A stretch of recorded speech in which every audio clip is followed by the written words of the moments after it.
Buonasera a tutti. Good evening and welcome to the Italian Radio Hour. Io sono Viviana and I would like to welcome back our regular listeners and also welcome any new listeners. Also, be sure to like us on Instagram and Facebook at Italian Radio Hour and subscribe to our YouTube channel to catch up on any past video interviews. Vorrei dare il benvenuto ai nostri ascoltatori da tutto il mondo. Grazie per essere con noi anche oggi mentre continuiamo il nostro viaggio per l'Italia e la cultura italiana. So, how about if foreign languages didn't have to be a struggle? What if your brain already knew how to learn, if only someone could show you how to unlock it? Today, I'm joined by Elisabetta Maccani, a neurolanguage coach from Trento, Italy, who blends neuroscience, coaching, and education to transform how we learn languages. We talk about brain-friendly techniques, bust common language learning myths, and explore emotional and cultural side of communication.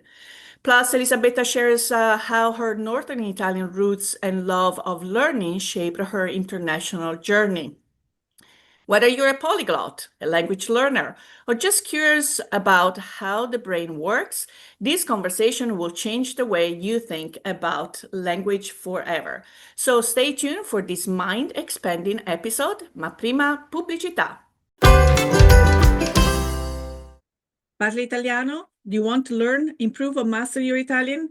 Istituto Mondo Italiano can help. Located in the heart of Regent Square, Mondo Italiano offers small group classes and one-on-one private tutoring in person or online to help you learn Italian in no time. Visit us online at istitutomondoitaliano.org. Benvenuta Elisabetta, how are you today? I am fine. Thank you so much. Thank you for having me, Viviana.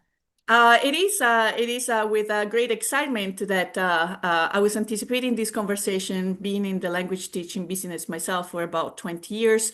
I finally have a chance to talk to a peer, a colleague, to provide a conversation that maybe some tools and tips that can enable our learners or anyone that is looking into learning a foreign language at any age, which is going to be probably one of the myths that we're going to debunk today, might take away from this conversation. So I am curious to learn about how you study your journey and what inspired you to merge neuroscience and language learning. So can you elaborate a little more about how you became a neurolanguage coach? Of course. So my journey started actually in Spain because I went there when I was 21 years old. And I started teaching Italian to Spanish speakers. I used to work for these schools that are amazing in Spain, Escuelas Oficiales de Idiomas, in which people from different walks of life and different ages learn languages together. So that's what I did there. But before, when I was 15 years old, I moved to the US for 1 year.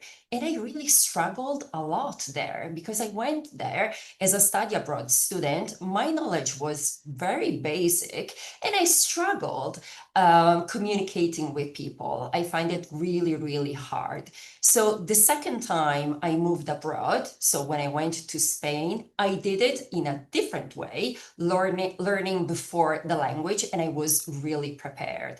So let's say that I know what it feels like when you go abroad, when you learn a language, when you don't understand, when you feel like an outsider, and you feel like you don't belong, you cannot articulate what you want to say. It's impossible for you to find the right words. And that's why I decided to help other people do the same thing because I knew how difficult it can be.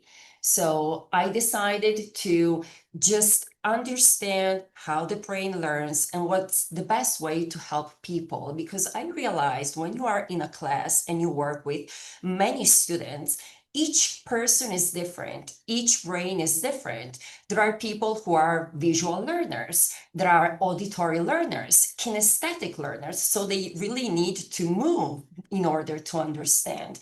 And we have to keep that in mind. So what I do now, I help people learn Italian, and it is a very laser focused approach, which is tailored to the person that I have in front of me. So that kind of answers the question I was going to ask you, how does neurolanguage coaching different from traditional language teaching, and how do you go about tailoring your sessions to individual learners' brains and personalities? Of So, course. mhm. So at the beginning, there is a needs analysis session. We understand exactly what the goals are. As you said, I apply neuroscience and also coaching. So what it means that I apply some techniques about how the brain works. We know how brain learns best and retains languages. So we apply even very simple techniques during our sessions. For example, a calm brain learns better. So we want always the learner to feel very calm in our sessions. So for example, a very simple technique that I use is I always explain what we are going to do. That's based on their goals, obviously. And when we are doing that, I am explaining why we are doing that, and the same at the end. It's like a GPS during our conversations and our sessions. So the learner always know why we are going to do that and why we did that. And I can see in the learner, when I explain that, I see that they are calming themselves. And this is, for example, a very simple tip that I use during our sessions.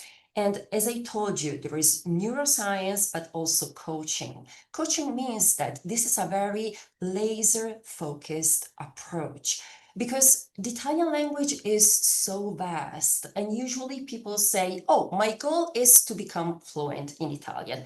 That's a huge goal. How can you attain that? So we have to chunk down, we have to understand what the real goals, the most important parts are. So we focus on mechanical goals. So the mechanical part of the language, for example, structures and grammar, and also fluency. In what context do you want to use the language?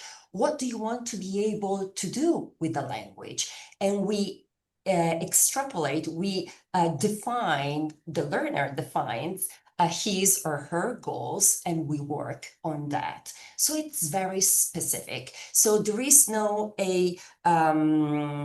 one size Putting the fits book at all. page 5 and let's go to page 5, 6. Exactly. That's quite different. That's quite different. Indeed. Exactly. That's why I don't use books. Books are wonderful, can be very useful. And sometimes there are some very nice activities depending on the person that I have in front of me. But yes, the curriculum, sometimes in traditional teaching, let's say the curriculum is almost most important than the learner. In this case, no, everything starts with the person. And obviously, it's a huge work because sometimes you have to It prepare is. some things. Yes, yes. Yes. Now, I So understand, even because, I mean, we're talking about Italian language, but these are techniques that can be applied to learning any language. And sure. also, the cultural context of that country will dictate what the learner should be learning sooner than in another country. For instance, in my experience, with Italians, we're very social, so about the greetings and how that social interaction goes about. And when I was in Turkey, on the other hand, the first thing that I had to learn it was how to wish someone, have not have a good day, but may work come easy to you. So you see someone working, anyone, it's like you just have this expression. When I came back to the US, I started to use it, and people was like, "What are you saying?" I was like, "Okay, switch cultures, which country?" And That's so interesting. Yeah, because we might have a learner who is a heritage speaker, someone that might be moving to Italy because they are finally fulfilling their dream of owning property. Yep. Italy. We might have students going to a semester or maybe signing up to the university. So that tailored approach is indeed the most important thing that we can do for our learners. So in this process, obviously there is a lot of effort, as you said, a lot of work on the end of the coach, the instructor. What what are some of the most surprising things that your students discovered on how the brain learns? Because sometimes we do have students whose attitude might need a little uplift. There might be people who said, I can't learn languages. Exactly. That happens a lot. I agree. It happens a lot. And sometimes there are some bad memories related to the past, or maybe some approaches that people used in the past with them, maybe when they were kids. That's why we have conversations on that. So I ask them, what happened? How did you feel back then? Label the emotion is very important, even because you want to rationalize what happened. And then I ask them, what do you think that person should have done differently? And how can I help you today? What can I avoid doing so I don't trigger that thing? Because sometimes it triggers something. Maybe I say something and it triggers because it's linked to something that happened in the past.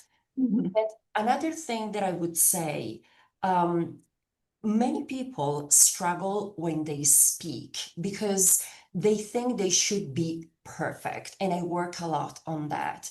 And I say, okay, one of the first questions that I ask is, what percentage would you say that your mother tongue is? I mean, what's the percentage? How much is the knowledge that you have? Is it a 90%, 80%? I have to say, no one said 100% until now. So I just want the person to feel that maybe that person spoke that language for 40 years, 50 years, and it's not 100%. So why are you asking yourself to speak Italian in this case perfectly? So we have to be conscious, aware that we are asking sometimes too much to ourselves. And it is important also to understand what happens. I speak about the fight or flight response, for example. So we know that when the amygdala comes in, we are not able to rationalize. When we get stressed, sometimes just a simple question like, "What's your name?" You just freeze. You cannot answer. And I explained that that's normal because you cannot access your prefrontal cortex. That's what happened. That's normal. And when students know that, they say, "Oh, so that's normal. I am not a weirdo who cannot speak the language." And I say, "Oh no, it happens even in your with your mother tongue." That's why public speaking is so stressful for so many people. So if we can summarize this as a tip to set objectives that are concrete, that are maybe chunked throughout time, and also consider what kind of exposure or use of the language you're going to have in the next 3 months, 6 months, a year. Again, bought property in Italy, maybe you are interacting with possibly your neighbors or your daily routines, how to feel comfortable going grocery shopping by yourself instead of say, I'm going to talk about neurolanguage coaching in Italian tomorrow, right? So, and I think um, once the student feels that he or she has conquered that milestone, is extremely motivated to the next one instead of feeling that the goal was too big. And it could be a self-imposed goal, as you just said, often happens, you becoming fluent is this huge mountain instead of saying, okay, let's get to the bottom of the mountain, then one more, one more. Exactly. So they kind of motivate themselves to go to the next level, which that brings me to the next topic in this meeting or analysis that you're having with your potential learners. What is, in your opinion, the number one um, thing to consider to set before we even go into strategies and techniques for a student to analyze, to give you the answer to, as far as how they're going to embrace this new journey, what is going to motivate them to continue? I would say mindset is a key part of this. And I think that sometimes in language learning, we don't talk about that.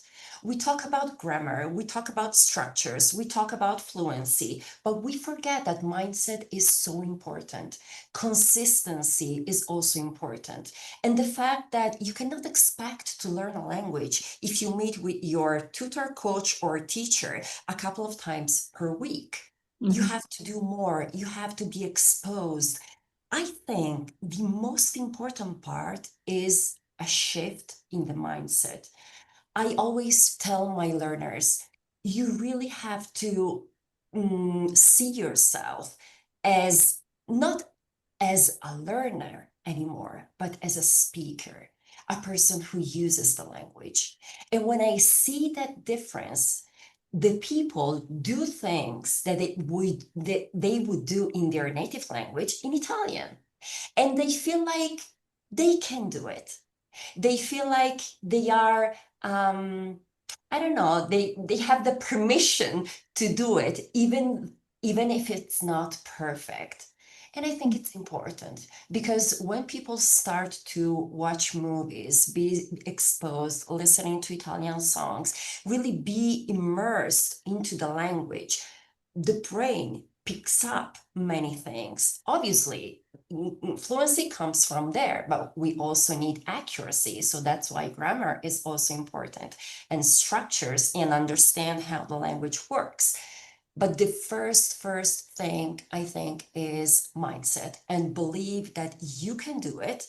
And I really don't believe that people are not able to learn the language, because I've worked with, for example, asylum seekers, people who went to school for just a couple of years, so they were almost illiterate, and they could learn the language. So it is possible. We have to find what is the best way for each person. And what works for me might not work for another person. And it's good to know that. It's good that they really know that there's nothing wrong with them if maybe the traditional path didn't work in the past or when they were little. There's nothing wrong in that. We just have to find what is the best possible way, what works for them. And in many cases, they know that. They know that. But sometimes we have to ask some questions so they realize that and they are more aware of that. Yes, we are so fortunate to live in a world where technology allows us to reach knowledge at anywhere we are in any format we desire. I remember, and I have quite a few years on when I was working on my English and I was living back in Rome. Um, I had to set my VCR, now I'm dating myself, at 2 o'clock in the morning to record Dan Rather and Connie Chang reading the news. Now, did I understand a single thing about what they read? Absolutely not. But it was the effort, and then I found a movie theater that had once a month a movie in English, and then through the newsstands, those programs that came with cassettes, I right? remember, And yes. booklet. Speak up. But Speak I up. was One of them. looking, yes, exactly. And I was looking forward to the next issue. But what I did find useful is that, again, that knowledge was chunked. There were articles. Those were not like the newspaper articles were tailored to us with some of the important, most meaningful vocabulary to work on. But those were the old days. Now is between the apps, the ability also to have a coach that could connect with you online anytime, anywhere. And we share the same philosophy that the more the student advance in their studies, the more it's on their own to seek those additional resources so that they can be exposed to the language 7 days a week, kind of be Italian 7 days a week. And it Yes. doesn't have to be always a fully attentive listen on the language, but it could be a radio station. Maybe you pick up a commercial and it becomes the thing that you're going to hum while you're doing something else. Or sometimes trying to combine, because we are all super busy, a passion that you have in the target language. So for instance, now I can follow any recipe in Turkish because there are the images. I've learned my measurements. I've learned my cooking methods. And does it mean that I can repeat that recipe right now? No, but I can probably pull out that dish in a way that my husband will be pretty amazed by the results. And then there is the level that I think is also very important. We talked about motivation, to how to create enjoyment in our students.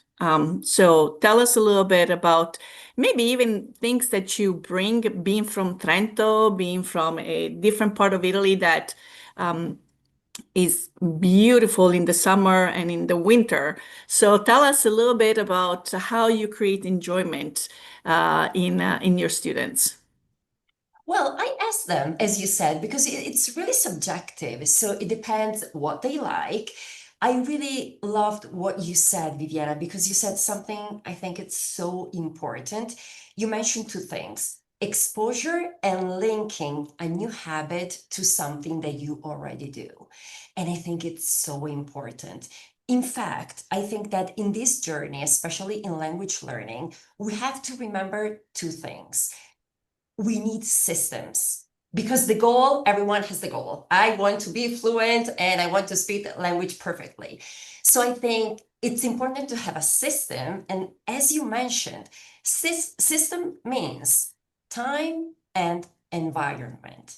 So time, it means that you find the time to spend with the Italian language. And then environment, you have to change something in there, or make it Italian friendly, I would say. So for example, if you have an Italian book on your bed at night, it's easier for you to spend time with the Italian language. And if you put your phone away, otherwise it's a distraction, you will read much more. So I would say these are important steps because it gives consistency. And as you said, you are exposed to the language. You don't have to understand everything. Sometimes your brain just picks up words. With me, it works wonderful because sometimes I just say something and I said, oh, what's that? Where does it come from? I don't even know. But I expose myself so much to the English language that sometimes something, it just comes out. So what comes in goes out, and that's so important. I just wanted to let you know that it's a huge tip that you gave there, I think, Oh. especially when you link something. Yes, because when you brush your teeth and you listen to a podcast, or you just drive your car and you are listening to things, you can combine things. You go to the gym and you are multiplying your Italian, the Italian that you have in your life. So, yeah. So, and I think another thing that we could consider is that, again, everyone's life is different. So these routines, in order to stick, that have to match our lifestyle. Sure. Right, because there are some people that might have that a half hour early in the morning, some others during their lunch break. So try maybe create a support system. Maybe see if other family members don't mind watching that nth Netflix series with in Italian. Best obviously to have the Italian subtitles as well, but we have to reach compromises, right? Sometimes we do. Sometimes we do. Of course. And Mhm, really, I think sometimes we don't speak about that, the importance of environment as well, because you can really have many things prepared at your fingertips. So you're going to use them without thinking. And that's the key. You don't have to think and prepare. You already have to have some things there, podcasts that you can listen to, TV series ready to be watched. And yes, you multiply the time that you spend with the language. Yeah. Obviously, we're talking about the enjoyment factor, but at times there might be a little demotivation. The student Yeah. feels that they are not progressing. Yeah. How do we unblock that mental block? Oh, that's a huge question. That's a huge one. I would say consistency. I think about my fitness journey as well when I go to the gym, and sometimes I really struggle and it's difficult. So there is an image that I saw on the internet. I think it's very useful. It says 100%. When you give yourself, when you give 100%, it doesn't mean that on Monday is 100%, on Tuesday is 100%. Maybe it's 20%, 30%, 50%, 10%. It depends. So really is consistency the key, I think. So even though you don't feel like, and it happens, and maybe you need a break, and it's normal, and I think it's also healthy to take a break sometimes. The important thing is that you continue to show up. Show Mhm. up. One day it doesn't work. Okay, so the next day. There is a quote that I use, and I say sometimes, don't tell me Italian is a priority. Show me your calendar. Mhm. Because one thing is to say, yes, it is a priority, but it's what you do that makes a difference, I think. So, yes, it's not easy. Sometimes when a learner comes to me and they say, oh, I feel demotivated, I don't see progress, I think we have to focus on the input and not the output. It's not the output, it's what you do consistently that you have to measure, that you really have to focus on. So what you do, what you put in, and then the result is almost inevitable. You are going to see results. You're going to see.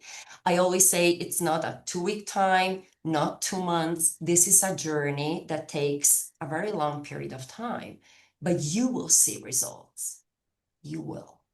Yeah. So I would just, before we go into a quick commercial break, I just wanted also to comment. We are an institution that certifies students in the knowledge of the Italian language. And obviously, this certification is providing six different levels from the A1, which is the very beginner's stage, all the way to C2 that is native-like. And sometimes the students has to understand that the jump from one level to another, if they achieved from A1 to A2 improvements in 6 months, sometimes from A2 to B1, it might take a little longer. So again, just reset that expectations calendar, set some deadlines to get to this point and that point. Again, I like the philosophy that you share as well. Again, chunking the learning, chunking the expectations, revisit. Because as a business plan, as a fitness journey, as people wanted to lose weight or whatever it is, trying to reassess where you're at and understand that sometimes this is not a sprint. Rome was not built in a day. Yeah. It's a marathon, but a marathon that sometimes you'll hit the wall. As a runner, that's a very common experience. And then, as you said before, show up. Even if you didn't do your assignments, you might still have a very enjoyable class because you might pick up the expression that let's talk about maybe your favorite expression, then we'll go into the commercial break, I promise. Is there any expression that either you like to share with your students or you have seen that is quite popular among them? Oh, that's a good one. There are so many expressions. Lately, I published a carousel on LinkedIn, and they saw piove governo ladro. They could not understand the meaning of that. That's the one that it comes to mind right now. But there are Oh. so many expressions, and culture is so important. And I see that sometimes people really focus on the language, but not so much on the culture. And it's Mhm. because they are intertwined, so you Yes. can language without the culture. And Yes, for instance, just our expression grazie mille. Here in the US, they'll say thanks a billion, a million. It's like, and we Italians are famous for our hospitality, our generosity. All of a sudden, we're only thanking 1,000 times. But then it's linked to Garibaldi and the thousand red shirts for the unification of Italy when they were victorious in their last battle.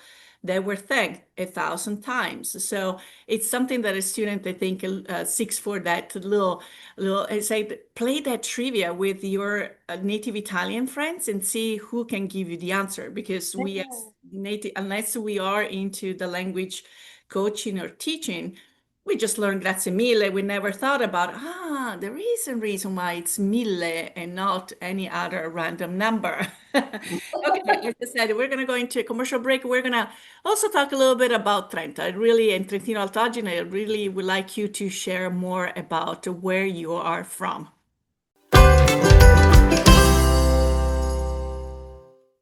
Applying for Italian citizenship? Need documents translation? Istituto Mondo Italiano provides certified translations and assistance services. Be sure to visit us at istitutomondoitaliano.org and schedule your free consultation. Un caffè, per favore. My first cup of coffee sets the tone for my entire day, and I get my coffee at La Prima Espresso. La Prima has been brewing Pittsburgh Express coffee for over 35 years. Try any of their in-house roasted varieties of beans from all over the world at home, or come and enjoy an espresso or a cappuccino at any of their locations, where their friendly baristas and familiar faces will make you feel at home. Visit laprima.com to get La Prima Espresso coffee at your door. Okay, we are here back with Elisabetta Maccani, a neurolanguage coach. We have been spending the first part of this conversation talking about tips to move steady onto our language learning journey, practical tips, motivational tips. And now we're going to talk a little bit about Italy because Elisabetta is again from Trento in a region that right now probably is flourishing with green fields and so forth, a very popular ski resort in the winter. So I'm actually going to be in your neck of the woods in just a couple of weeks. So maybe next time we'll catch up over spritz. But tell us if you can share a little bit about the lay of the land, something about your region and some other places worth visiting that our listeners might not be familiar with. Okay, so I come from Trento. As you said, it's 1 hour away from Verona in the north, just to give an idea where Trento is in Italy. It's a peaceful city surrounded by mountain. It's perfect for people who love outdoor sports like cycling, hiking, or skiing in winter. Many people come here for Settimana Bianca in winter time. And as I said, this is a very quiet place, very peaceful. The life is quite high because it's not like living in a huge city as Rome.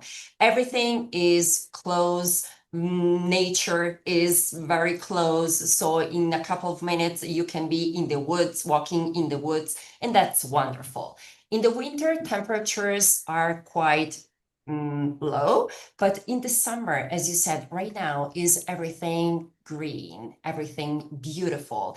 And not many people come to this part of Italy, I have to say, because usually people go to more well-known cities. Trento is not as touristy as other Italian cities. That's why I would encourage people to come here, because they probably could see a different type of Italy that it's not so well known, probably.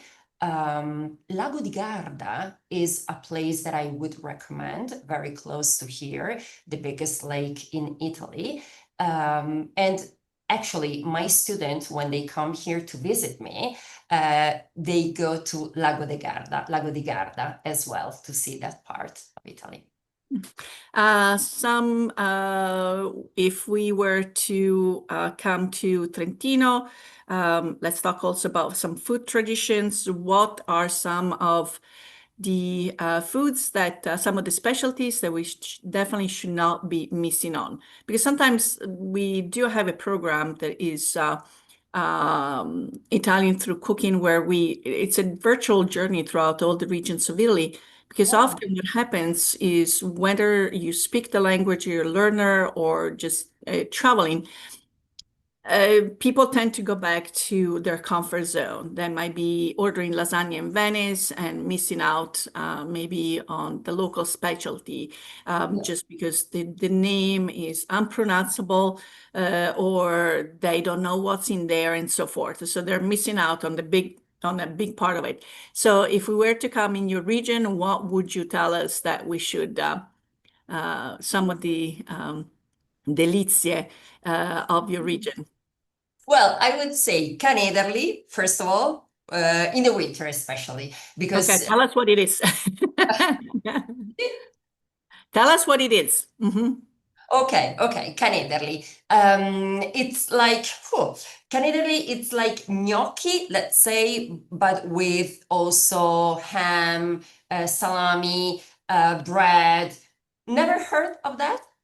No, you see, and I'm also, Okay, so I'm okay, going to look up a picture, and as you sure. speak, maybe we'll share it as well. Canada. Okay. So I Oh, would say I Canederli. It's a very well-known plate. And another one, very well-known here in Trento, is tortei di patate. That's very local, which is with potatoes and farina.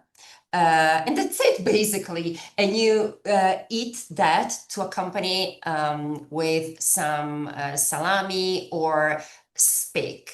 Speck, yes, it's a ham. I don't know how to explain what exactly. smoked, maybe smoked ham, smoked prosciutto. To, Exactly. Smoked uh, prosciutto. Yes, yes, mhm. exactly. So, Okay. You see, okay. as I said, that it's you have to travel. The reason why I'm coming back because my experience of Trentino Alto Adige has been very limited. I need to go Mhm. to Val d'Aosta, put the flag where I've been in all 20 regions, and then refresh my memory or get Wow. reacquainted with the region so that I can claim that a little stronger instead of just childhood memories. So obviously, you must have grown up being exposed to the German language as well, right?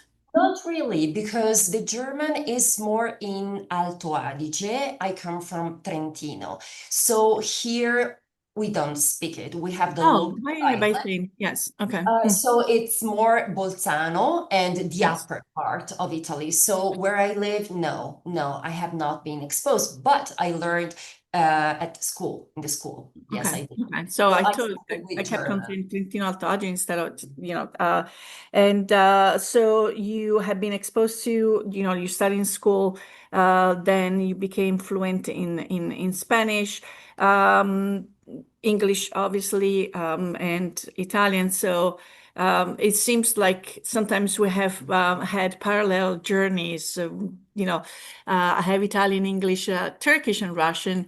And Wow. how have those languages helped you to pick up the other one?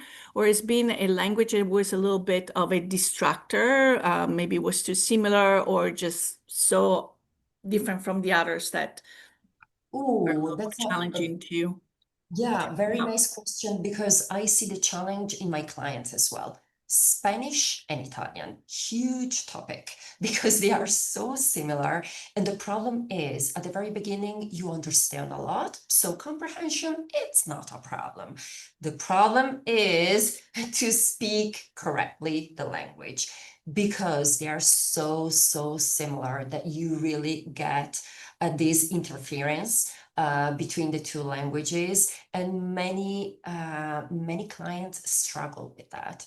It's difficult to find an Italian person who speaks very good Spanish, and the same goes for a person who speaks Castellano with Italian. So I really see the struggles. Sometimes if they are totally different as Italian and English, it is harder at the beginning, but then it's easier. It's weird because it's a completely different way of learning the other language. Because Spanish, you understand, you just understand at the very beginning.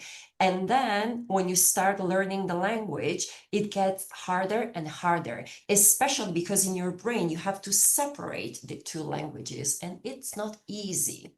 I remember I worked in a Escuela Oficial de Idiomas in Spain, and I always say that they did a study.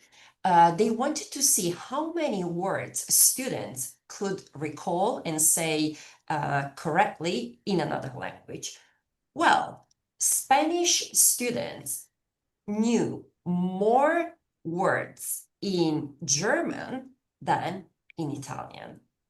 Since it is so close, for example, in Spanish, mermelada, it's almost like marmelata. So they just say, oh, that's almost the same. Okay, more or less, mermelata, mermelada, more or less, it's the same. And they really don't know it. It happens a lot with numbers, for example. Many clients who speaks Spanish, I have to review numbers with them and say, no, that's 40, not 40. I understand. Because, yeah. So another probably a common profile of students that we might have is heritage speakers, people that maybe are second or third generation who were exposed more to dialect than what we would call the official Italian. Some of them, that's all they speak. Some of them proudly, some of them feel a little embarrassed. How do you handle that in your? I would assume that probably you do have this profile of learners. So how do we deal with people that have been exposed to the dialects? To me, it's always a richness. In general, dialects should be protected, and but I can see that a student who has been exposed just to the dialect might have a little bit like the Spanish Italian, having a hard time switching to um, the Italian, the official Italian. So how do you leverage that? Well, I have to say, with my clients, usually they know that grandparents, parents spoke maybe the language, especially grandparents. And they remember that when they were kids, something was in the environment, but many of them have to start from scratch. Many of them, they just don't remember, or maybe they recall some words, some things. And I think the same, it's something, it's richness. If you know languages, the more languages you know, the better. So I would link that to the Italian. With some clients that they already spoke Italian, even though it was dialect, really they spoke Italian because the parents tried to use the standard Italian with them. Maybe it's not perfect. That's why we have to see where the gaps are in the knowledge, and we just build up from there. That's the beauty. So see where the person is, where the gaps are in the knowledge, and we try to fill in those gaps and try to make the language better. And especially, I think the basic of the language are very important. So it's like a house. Sometimes I say, if you don't have these walls straight and very big, it ends up like La Torre di Pisa. Then you cannot build something that, Mhm. yeah, it's going to work so well. Yes. And so, as I said, to me, maintaining, tracing back the roots, and also for those that are of Italian origin, studying the language should be a journey also to complete that puzzle that they are uh, building for themselves by doing genealogy and so forth, because there's nothing more fulfilling than having a student that comes back and said, I was able to read my great-grandfather birth certificate in Italian. Yes. I mean, Oh, they could decide for the calligraphy, that's one thing, but just enough to say, getting accustomed, because that journey, that this belonging to to Italy and the Italian culture has to have substance behind it. Different layers, the culture, the past, the history, the cuisine, everything. So I think to really not claim, but to feel fully part of that, to have all these different layers to it. So obviously you're very busy with your work. So I'm curious, where you're not coaching, what do you enjoy doing to recharge or stay inspired? Because teaching, coaching takes a lot from us.